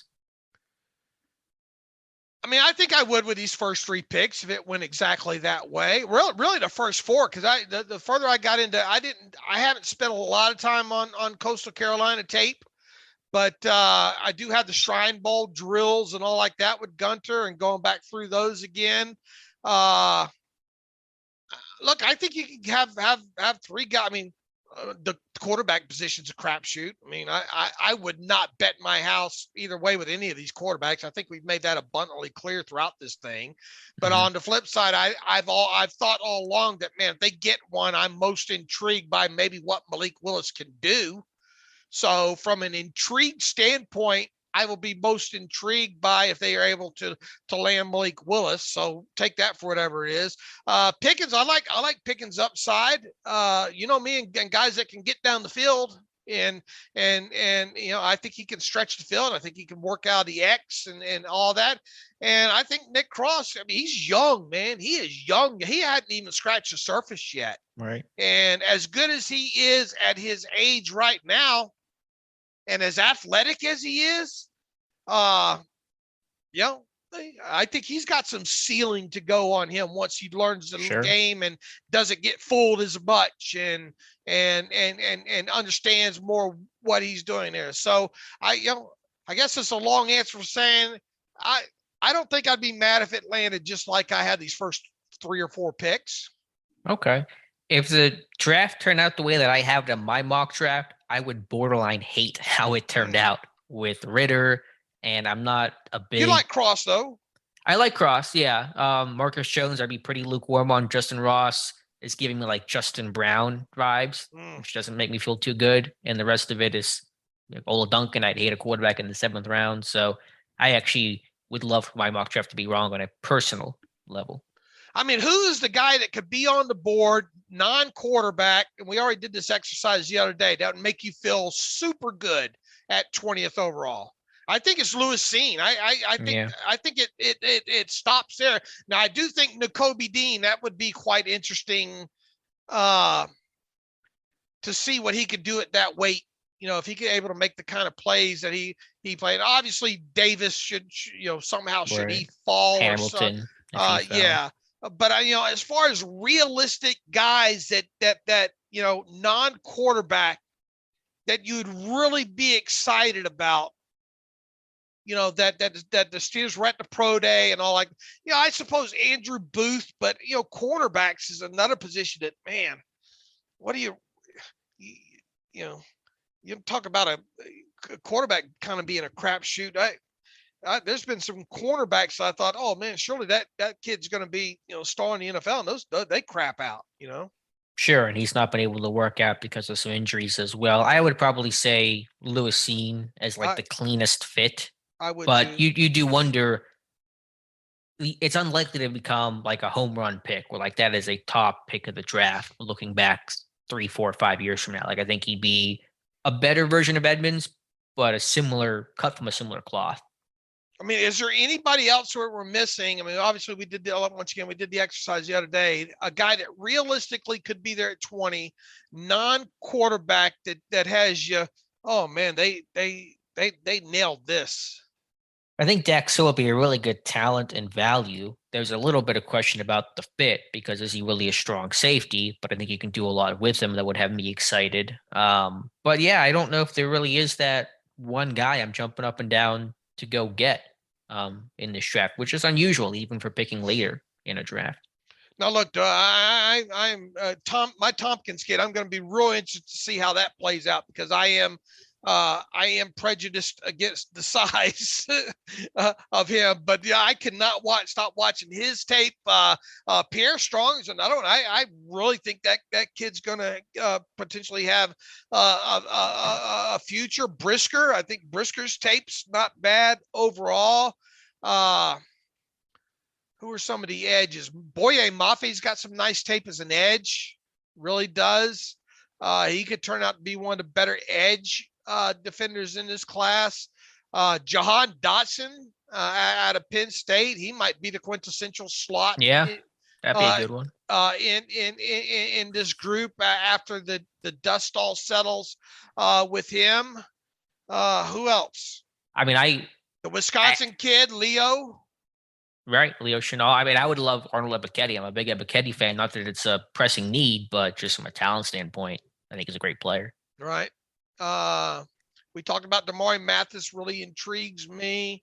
Quay Walker, the other Georgia linebacker. Yeah, I mean, I haven't really because I have kind of envisioned him as someone that's not going to be in place. I didn't spend a lot of time. Dean might have some medical stuff. I think Daniel Jeremiah talking to some medical with Nakobe Dean.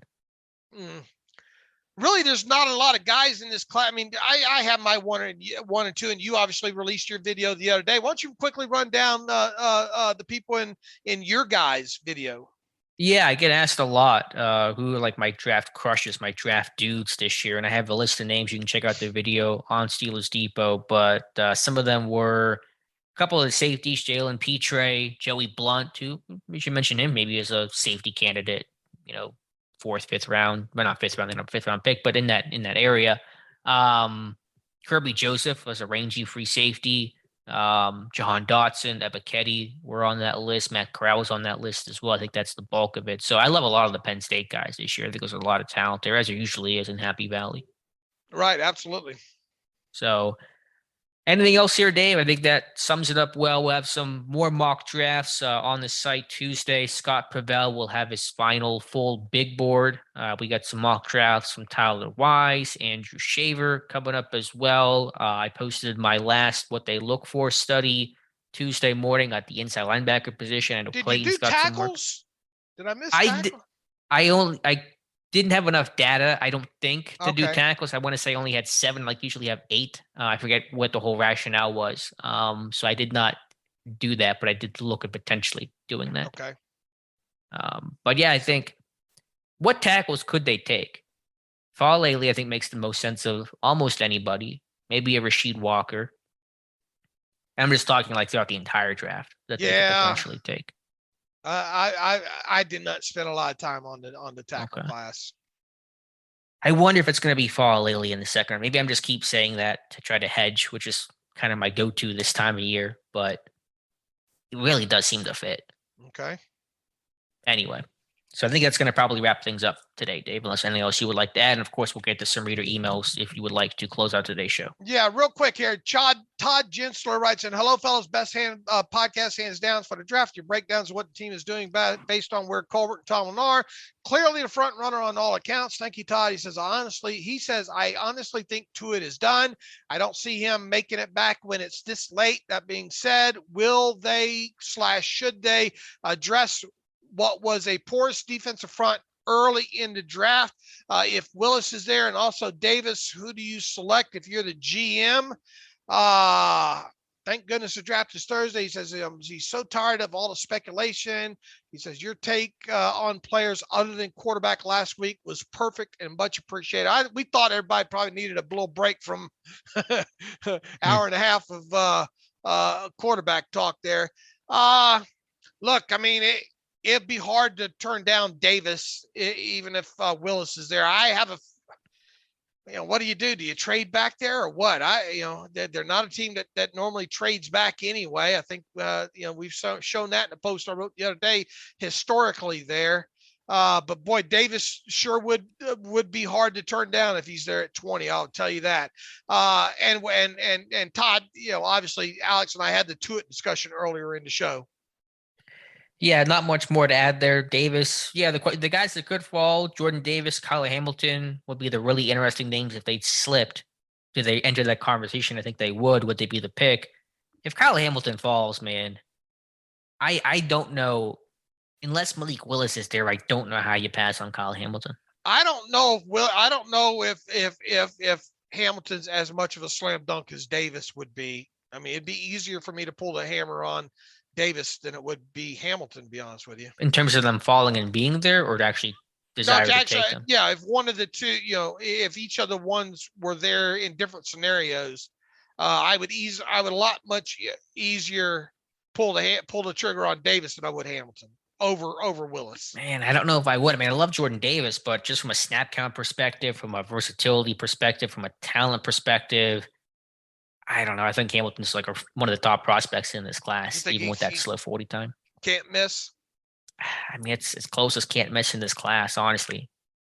All right. Ryan Kane writes in, first time emailer showing appreciation. I've been listening for over 5 years and immediately loved your discussions, mainly because they were based on actual facts and analysis rather than all those hot takes on mainstream media. He says, you guys remind me of me and my dad sometimes. Dave and my dad always throwing out older references and I would just nod along and try to move on. He says, you guys are great to listen to.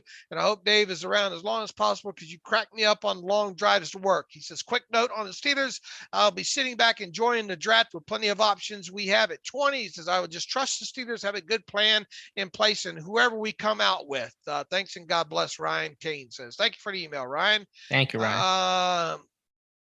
Got the longer email here from Andy. Maybe we'll get to this one on Friday here. Jamar Brown writes in, hello, Dave and Alex. My name is Jamar, and I've been a lifelong Steelers fan. This email isn't about Steelers yet. It's about you guys and how you guys get me through some tough times. He says, back in February, my mother was diagnosed with stage 4 lymphoma cancer. He says, I'm a truck driver for FedEx, and you have no clue the sense of peace I get from listening to your podcast. You guys have kept me sane through these difficult months, and I appreciate the two of you more than you will know. When the time comes for Dave to take a step back, please do so. He says, life is short, and it's many people that love and care about you despite how you might feel. Take care of yourself. Love from the podcast and website will take care of you.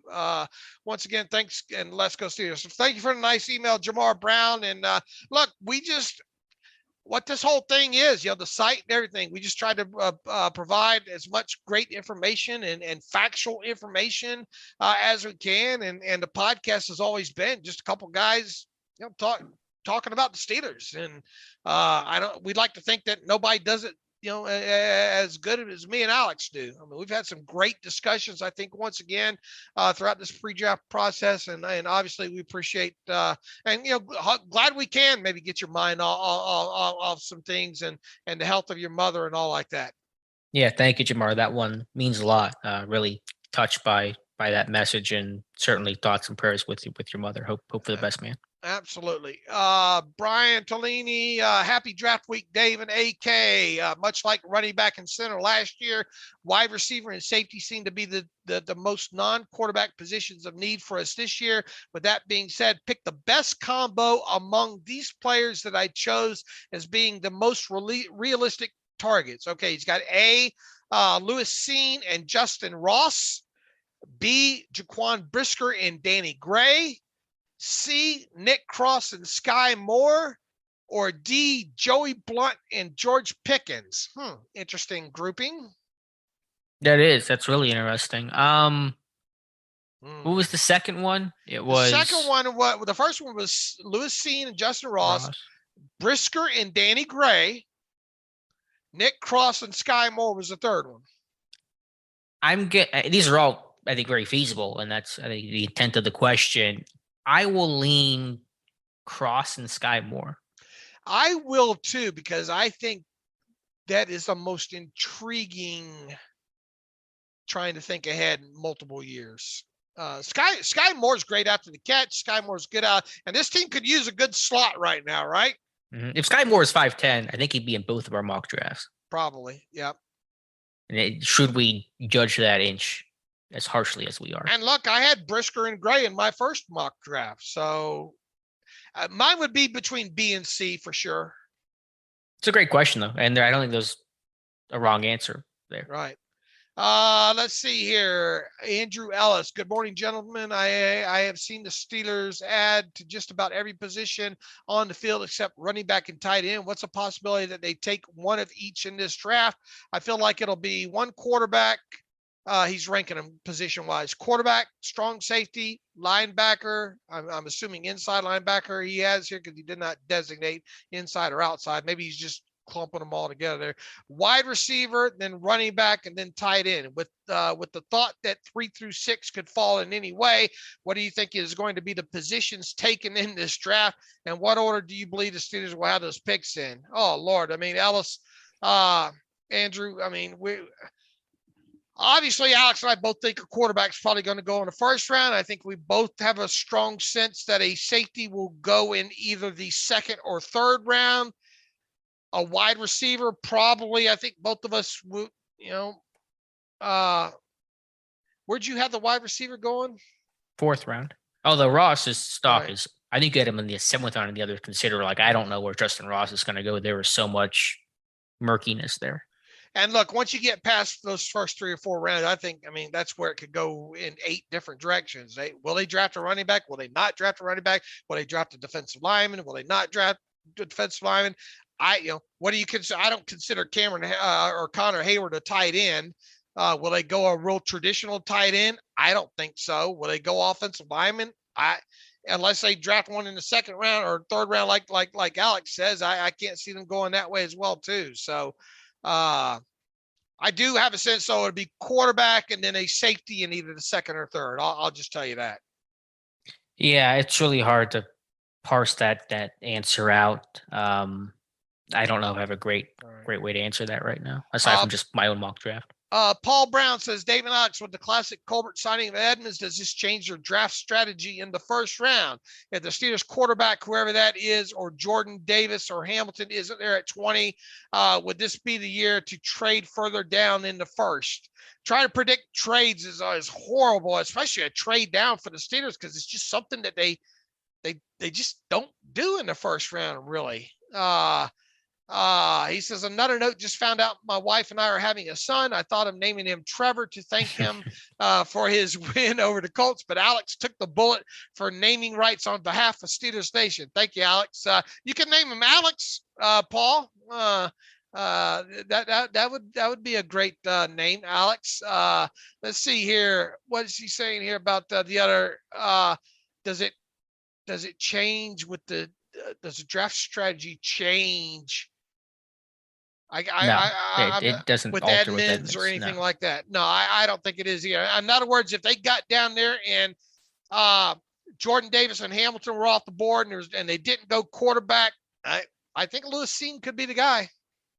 And in terms of trading down, if they do go down, which I find to be highly unlikely, it would only be a couple spots because, as Colbert has reiterated many times, including today, they'll only go down as many spots as guys they like. So if they move down 3 spots, they have to like 3 guys they're willing to draft in case those guys go off the board in between the trade down picks there. So they're not going to move down like 8 or 9 spots, barring something unforeseen happening. Chris Bailey writes in, "Hi, Dave and Alex. I can't thank you and the Depot team enough for all the great work you guys do all year round, especially in the lead up to the draft. Dave, like everyone else, I'm sad to hear that you will be scaling back your work on Steelers Depot. You have been and will remain a great source of knowledge on all things Steelers, but when the time comes, I know the site will be in great hands, and you must look after your health. I listen to the podcast all around the house, and my wife can instantly recognize your voice." Well, who couldn't?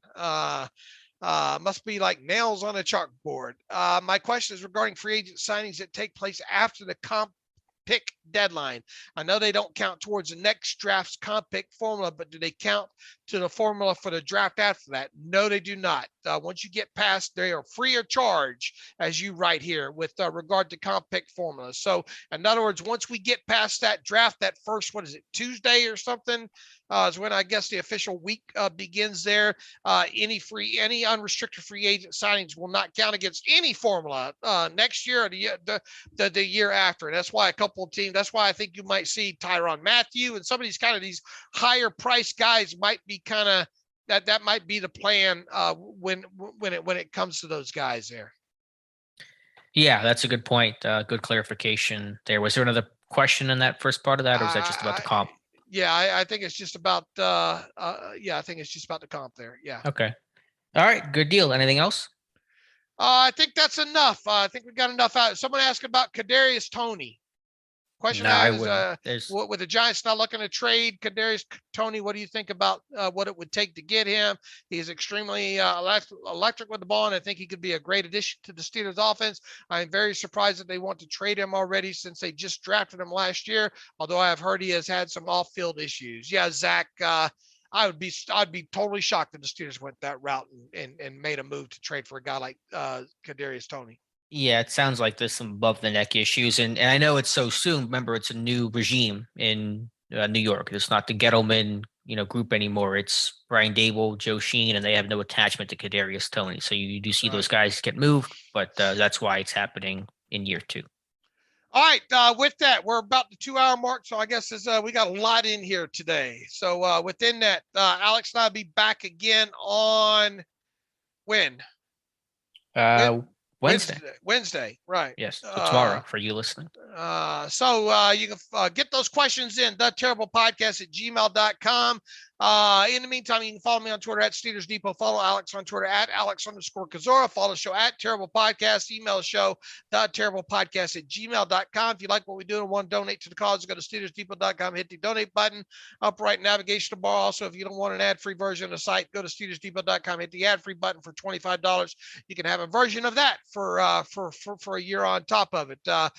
Get by the site and look at all the work that we're doing. Tons of final mock drafts coming in, not only from Alex and myself, but all the guys and all the contributors. Anybody who contributes is free to put one up, and obviously the draft right around the corner on Thursday there. So until Wednesday, as always, thanks for listening to the Terrible Podcast with Dave and Alex.